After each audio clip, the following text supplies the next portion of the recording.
네, 이 시간에는 하나님의 말씀 제목으로 선포를 할 건데요. 제목으로 우리 한 목소리 먼저 읽어볼까요? 시작. 먼저 그의 나라와 그의 의를 구하라. 아멘. 이거 너무 익숙하신 말씀 제목 아닙니까? 그렇죠? 너무나 익숙한 제목인데 여러분 이 말씀 가지고 여러분 함께 은혜를 나누도록 하겠습니다. 자, 오늘 방금 본문 읽으셨죠? 본문 읽으셨는데 오늘 본문 읽으신 내용 중에 키워드가 있습니다. 자, 뭘까요? 예, 저 뒤에서 나왔습니다. 뭐라고요? 염려. 오늘 말씀의 키워드 중에 하나는 뭐다? 염려하지 말라. 그죠? 염려라는 것입니다. 여러분, 이 마태복음 26장 25절부터 마지막 34절의 결론에 이르기까지 줄기차게 무슨 주제로 나아가냐면 염려하지 말라는 거예요. 염려하지 말라는 거예요. 우리 오늘 본문의 말씀 제목인 너희는 먼저 그의 나라와 의를 구하라는 말씀도 19절부터 언급된 재물과 또 보물을 하늘에 쌓아두라고 하시는 말씀과 더불어서 염려에 관한 말씀이 쭉 나오면서 나온 말씀이에요. 그러니까 이 맥락도 그 안에서 봐야 된다는 뜻이죠. 보통 우리가 성경을 볼 때 그냥 그 한 구절만 보면 안 돼요. 문맥적으로 또 역사적으로 문화적으로 앞뒤에 도대체 왜 예수님이 이 말씀을 하셨는가를 정확히 보고 봐야지 하나님이 이 말씀을 하신 정확한 의도와 뜻을 알 수가 있다는 것이죠. 여러분, 염려하다는 말의 국어사전적 의미의 뜻이 뭐냐면 앞일에 대해서 여러 가지로 마음을 써서 걱정하다라는 거예요. 앞일을 걱정한다는 거죠. 자, 그러면 우리가 가장 많이 염려하는 것이 무엇입니까? 앞일에 대해서 마음을 써서 가장 염려하시는 것들 무엇이에요, 여러분? 건강? 건강도 있고 또 뭐가 있을까요? 먹고 있고 자는 거, 그죠? 다 그런 것들이 뭐예요? 다들 걱정거리라는 것이죠. 그런데 여러분, 성경적으로 볼 때, 제가 보여드릴게요. 이 염려하다라는 거 있잖아요. 염려하다는 것이 그냥 한글로만 보면 안 되고 영어로도 봐도 안 돼요.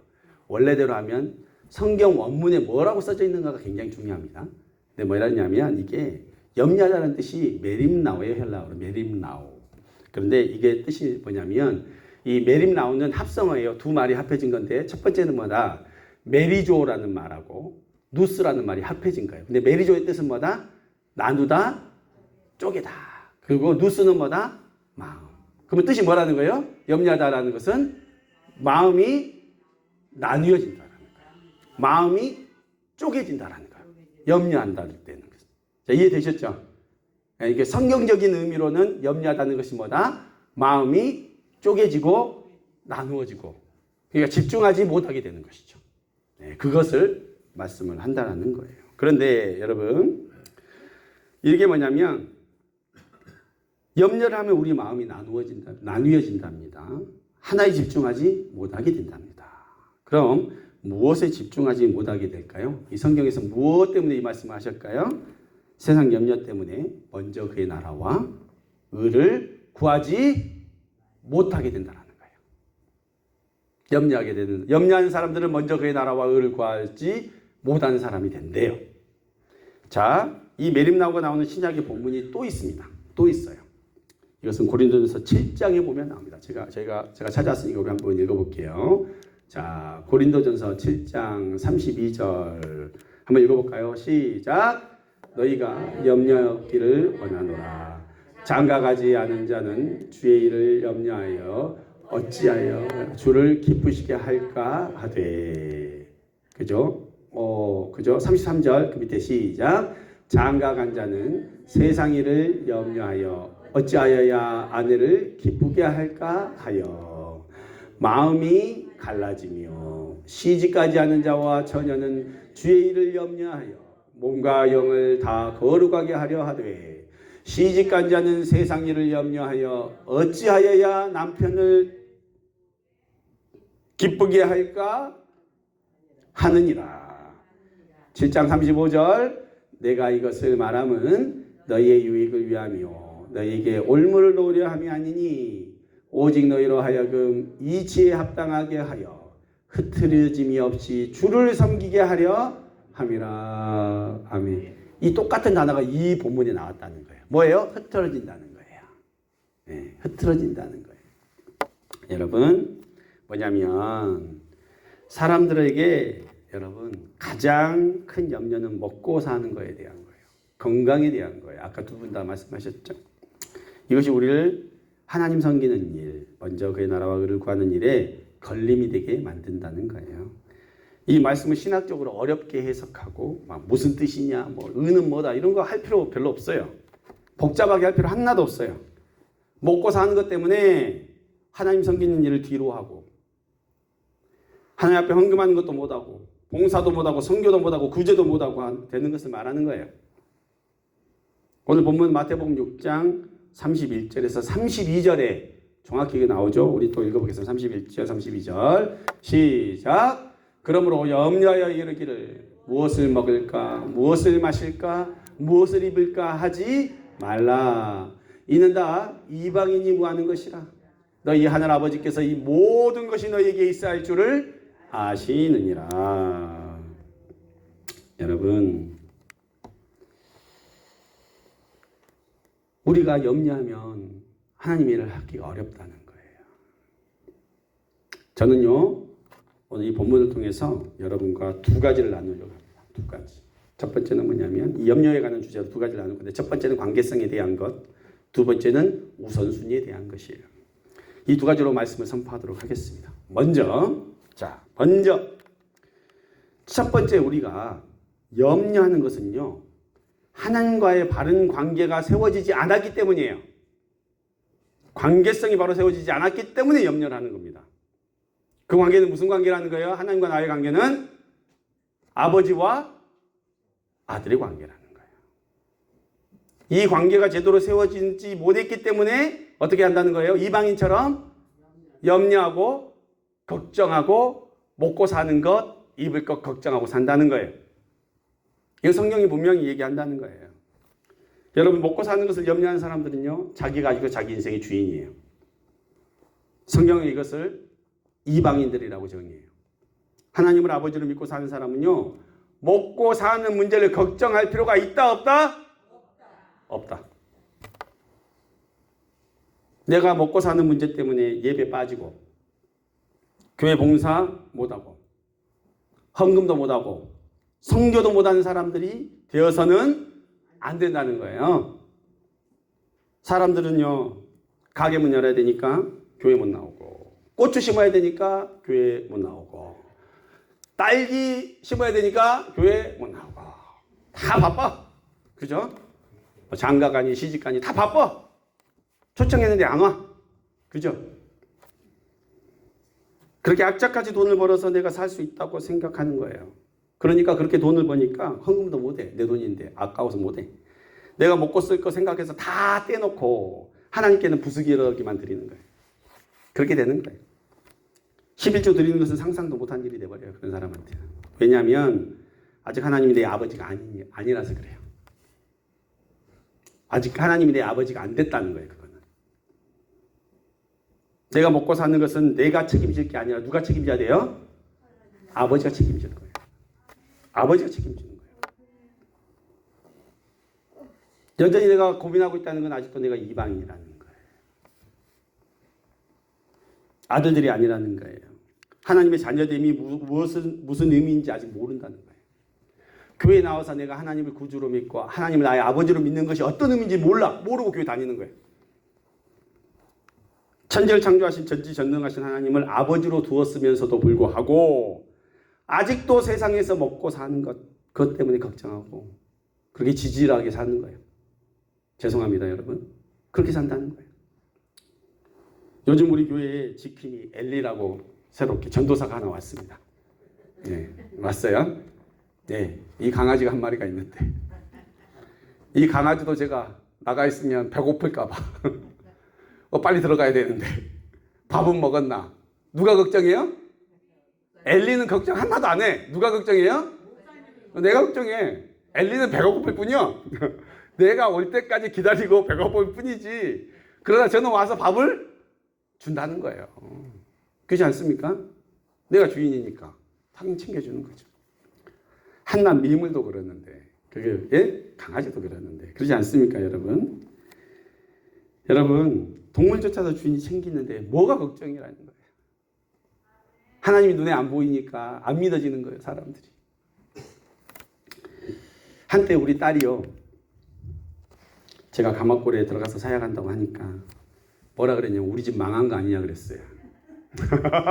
우리 집 망한 거 아니냐, 어떻게 사냐. 우리 딸이 그랬어요. 우리 딸이 그랬어요. 왜냐하면 중학생 사춘기니까 엄청 걱정을 하는 거예요. 왜 어떻게 하냐. 아니 어떻게 아빠는 안정적인 회사, 그 다음에 그 높은 연봉 다 포기하냐고 막 원망하더라고요. 말도 제대로 못하고. 앞으로 용돈도 못 받고 학원도 못 다니게 생겼는데 이렇게 어떻게 사냐는 거예요, 우리 딸이. 저도 어쩔 수 없이 우리 아이들의 용돈을 끊으려고 했는데 기도를 하는데 하나님이 용돈을 더 주라는 거예요. 아니 난 줄 게 없는데 하나님은 용돈을 더 주래요. 그래서 내가 줄 돈이 없는데 이상하다 그랬어요. 그런데요, 놀랍게요, 하나님께서 은서에게 필요한 용돈을 채워주시고 계세요. 그러니까 우리 딸이 할 말이 없어. 왜냐하면 똑같이 줬으면 더 불안할 수 있겠죠. 그죠? 근데 하나님이 어떻게 했냐면 용돈을 2배로 주래요. 근데 나는 그것이 불가능하다고 생각했어. 그래서 난 끊으려고 그랬는데 주라는 거예요. 없는데? 근데 그게 되고 있더라고요. 하나님이 하신다는 걸 우리 딸이 목격하고 있는 거예요. 우리 딸이 목격하고 있는 거예요. 여러분, 제가요, 가장이라는 무게를 내려놓는 순간 내가 먹여 살려야 되고 내가 이 가정의 기둥이고 에? 나 없으면 이 가정이 안 되고 응? 내가 당장 가서 먹을 거 안 갖고 오면 우리는 굶어 죽고 이 모든 것을 내려놔 버리고 하나님을 아버지로 딱 삼아 버리니까 그때부터 얼마나 좋은지 걱정거리가 없어요. 그래서요, 지금요, 저는요, 나의 필요를 채우시고 때때마다 돕는 손길로 채워주신 하나님의 은혜를 날마다 경험하고 있어요. 그러니까 너무 감사하게 마음껏 말씀 보고 마음껏 찬양하고 마음껏 전도하고 있습니다. 너무 행복합니다. 정말 감사합니다, 여러분. 너무너무 감사합니다. 만나와 매출하기를 늘 경험하게 하시니 하나님의 은혜가 전 너무너무 놀라워요. 너무 감사해요. 성도 여러분, 먼저 그의 나라와 의를 구하는 인생이 되면요, 하나님을 아버지로 믿어야 그게 가능합니다. 사실요, 가장 힘들었던 거는 뭐냐면 제 아내 또라이 남편 만나가지고 갑자기 다 포기하고 시골로 들어오겠대요. 여러분, 우리 아내가 그것을 믿음으로 지금 감당하고 있는데요. 제가 처음부터 사역자였다면 모르겠지만 제가 20년 동안 직장 생활하다가 내려놓고 왔는데 그때까지 사모님이었어요. 여유도 있었어요. 근데 갑자기 이제 인생이 완전 바뀌었죠. 누가 기부해준 옷을 입어야 되는 인생이 돼본 거예요, 진짜로. 그러니까 하나님 앞에 온전히 그냥 하나님이 먹이고 채우시는 인생을 살아야 되는 삶이 됐어요. 그런데 우리 아내가 광주와 감옥으로 오가면서 기도로 예배를 섬기고 여러분들을 위해서 열심히 중보기도 하고 찌주고 계세요. 너무너무 감사해요. 저는 저를 안 버리고 이렇게 해주시는 게 너무 감사하고 너무 행복하고 고맙습니다. 성도 여러분, 이 모든 것은 하나님이 아버지 되심을 믿어드리기 때문에 가능한 거예요. 내가 다른 멀리 있는 예화를 안 들여가 갖고 와요. 왜냐하면 우리 피부에 와닿는 걸로 얘기해야 되잖아요. 그죠? 만약에 하나님을 나의 아버지라고 믿지 못하면 지금도요, 하나님 일이 아는 돈 버는 일, 세상 일에 매여서 살아야 할 거예요. 그렇지 않습니까? 성도 여러분, 하나님을 아버지로 믿어드리십시오. 여러분 먹고 사는 문제 하나님이 책임져 주십니다. 저만 책임져 주시는 게 아니라 여러분도 다 하나님 아들이에요. 다 딸들이에요. 하나님의 귀한 자녀들임을 여러분 믿으시기 바랍니다. 이방인으로 살면 당연히 마음이 나뉘어요. 먹고 사는 거 해결하기 위해서 분주하고 내일 할 시간이 바빠갖고 하나님 섬기지 못하게 되는 거예요. 하나님은 아버지라는 믿음을 있으면요, 정말로 걱정 없이 그냥 하나님 앞에 나오게 되는 거예요. 그런 여러분 되시기를, 그런 온전한 믿음을 하나님 앞에 드리시기를 예수님의 이름으로 축원합니다. 그런데요, 이 말은요, 여러분 일하지 말란 얘기가 아니에요. 하나님의 관계의 문제라는 거예요. 관계의 문제. 그래서 여러분 잘 기억하시고, 또 두 번째는 뭐냐? 우선순위의 문제라는 거예요. 우선순위의 문제. 그래서 두 번째 키워드는 뭐다? 우선순위다. 여러분, 염려는요, 우리 삶의 우선순위 문제를 뒤바꿔놔버려요. 뒤바꿔놔버려요. 그래서 오늘 본문에 뭐다? 먼저 그의 나라와 의를 구하라. 나중이 아니라 뭐다? 먼저 그의 나라와 그의 의를 구하라고 말씀하십니다. 여러분, 먼저 그의 나라와 의를 구하는 것은요, 하나님을 먼저 섬기라는 거예요. 그렇다면 하나님을 섬기지 않고 다른 것을 섬기는 것도 가능하다는 거예요. 그런 것도 있다는 거예요. 뭐냐면 그것은 재물이래요. 같은 본문에 그대로 나와요. 하나님을 먼저 섬길 것이냐, 재물을 먼저 섬길 것이냐를 생각하라는 거예요. 그래서 같은 장에 마태복음 6장 24절에 이 말씀을 한 거예요. 읽어볼게요. 24절 시작. 한 사람이 두 주인을 섬기지 못할 것이니 혹 이를 미워하고 저를 사랑하거나 혹 이를 중히 여기고 저를 경히 여김이라. 너희가 하나님과 재물을 겸하여 섬기지 못하느니라. 돈이 우리 삶의 염려를 해결하는 도구가 되는 것이 아니라 하나님이 내 삶의 염려를 해결해 주시는 존재임을 믿어드려야 된다는 거예요. 그러면요, 그렇게 되면 삶의 우선순위가 딱 정리가 됩니다. 딱 정리가 돼요. 하나님 안에서 우선순위의 삶을 딱 정리하게 되면요, 좋은 점이 있어요. 내게 필요했던 것, 내가 염려로 매여 있던 모든 것들을, 모든 문제들은요, 생계 문제든 가정 문제든 건강 문제든 사람과의 관계 문제든 모든 다 어떻게 된다? 해결해 주대. 그거는 하나님이 더해 주시는 것이에요. 더해 주시는 거예요. 선물 있고 포장이 있는데 이 선물에 집중하면 포장은 딸려오잖아요. 그죠? 근데 포장에 집중하지 말라는 거예요. 선물에 집중하라는 거예요. 먼저 그의 나라와 의를 구하는 것에 집중하면 그 포장은 그냥 딸려온다는 거예요. 근데 그것이 밖에 있으면 안 된다는 얘기죠. 근데 여기서 잘 들으십시오. 여기서 주의할 게 있습니다. 자, 주의할 게 있습니다. 이렇게 말씀을 드리면요, 이 구절을 이렇게 해석할 수도 있어요. 사람들이. 먼저 교회 일을 열심히 해라. 그러면 너의 삶의 문제를 해결해 줄 수 있는 돈을 너희에게 더하실 것이다. 이렇게 생각할 수 있다는 거예요. 그런데 이 말은 맞습니까? 틀립니까? 틀립니다. 틀려요. 왜 틀리냐면 이 말들은요, 이 말뜻은 뭐냐면 내가 아직도 나의 인생의 염려의 문제를 돈으로 해결해야 된다는 생각을 갖고 있기 때문이에요. 돈으로 채워주실 것이다. 하나님이 돈을 주셔야 내 문제들이 해결된다라는 믿음이 그 밑에 깔려 있다는 거예요. 마치 하나님께 잘하면, 하나님을 잘 섬기면 내게 필요한 물질을 채워주겠지 하는 생각으로 하는 것이죠. 하나님은 회장님이고 목사님은 사장님이니까 교회 일에 열심히 충성하면 하나님이 나에게 돈을 주셔가지고 복을 주실 것이야. 이렇게 생각한다는 것이죠. 그러나 하나님은요, 사장님이 아니라 뭐다? 아버지라는 거예요. 하나님이 사장님이니까 내가 열심히 일해서 뭘 받으려고 하는 게 아니라 하나님은 아버지시니까, 내 가족이니까 삶의 가장 우선순위를 뭘로 둔다? 아버지의 일로 둔다는 거예요. 그것이 굉장히 중요한 핵심이에요. 내가 내 아버지의 일에 충성될 때 아버지께서 내게 필요한 모든 것을 다 하시면서 그 나머지 것들은 다 더해 주신다는 거예요. 내가 하나님을 일하면서 시간과 물질과 마음을 들여서 부족했던 모든 것 하나님이 다 채워주신다는 거예요. 그래서 6장 32절 후반절에 이런 말씀이 있는 거예요. 파란 거 이렇게 시작. 너희 하늘 아버지께서 이 모든 것이 너희에게 있어야 할 줄을 아시느니라. 다 안 돼요. 말 안 해도 다 안 돼요. 여러분에게 뭐가 필요한지. 성도 여러분, 하나님이 아신답니다. 뭐가 부족한지 다 안 돼요. 그래서 마태복음 6장 23절에 하도 못 믿으니까 이런 말씀을 하는 거예요. 읽어보겠습니다. 시작. 공중의 새를 보라.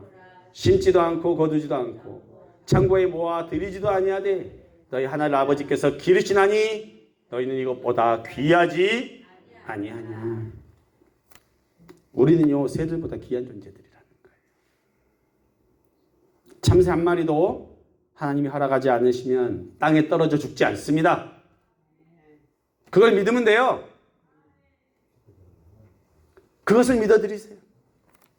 시편 104편 27편에 이런 말씀이 있어요. 제가 찾아오진 않았지만 이것들은 다 주께서 때를 따라 먹을 것을 주시기를 바라나이다. 이것들이 뭐냐면 하늘의 새들, 땅의 짐승들, 그 다음 풀, 나무 다 누구를 기다린다는 거예요? 하나님이 먹이실 것을 기다린대요. 그것을 바라보고 있대요. 그런데 하나님은 신실하게 그들을 먹이고 입히신다는 거예요. 딱 3주 전만 해도 이 가마골이요 황량했습니다. 황량했어요. 나뭇가지들밖에 없었거든요. 그런데 지금 비가 막 오고 나니까 어떻게 됐어요? 꽃이 피고 푸르르고. 누가 먹인 거예요? 하나님 먹이고 입히신 거예요. 성도 여러분, 자녀들은요 먹고 사는 거 걱정 안 해요. 그것은 아버지가 염려할 일입니다. 회사 직원은 출장 갈 때 돈 걱정 안 해요. 왜냐하면 일 시키는 사장님이 출장비 주는 게 당연한 거니까. 그렇지 않습니까? 필요한 여비를 주는 거예요. 주인이 책임지는 거예요. 그거. 여러분이 스스로 가장이 되지 마시고 여러분 스스로가 인생의 사장님 되지 마시고 이제는 하나님을 우리의 아버지가 되시고 내 삶의 주인으로 모셔가지고 이제는 진정한 평안, 응? 스트레스 없이 염려 없이 하나님을 믿음으로 말미암아 나는 염려 없다 걱정 없다 그 평안이 여러분 안에 있기를 예수님의 이름으로 축원합니다. 그럴 때 우리 인생에 진정한 참 평안이 임한다는 거예요. 염려를 다 내려놓으시고 얼마 남지 않은 우리 인생에서 가장 중요한 일 먼저 그의 나라와 그의 일을 구하는 그 일에 아름답게 쓰임받는 주의 권속들 되시기를 예수님의 이름으로 축원합니다. 기도하시겠습니다.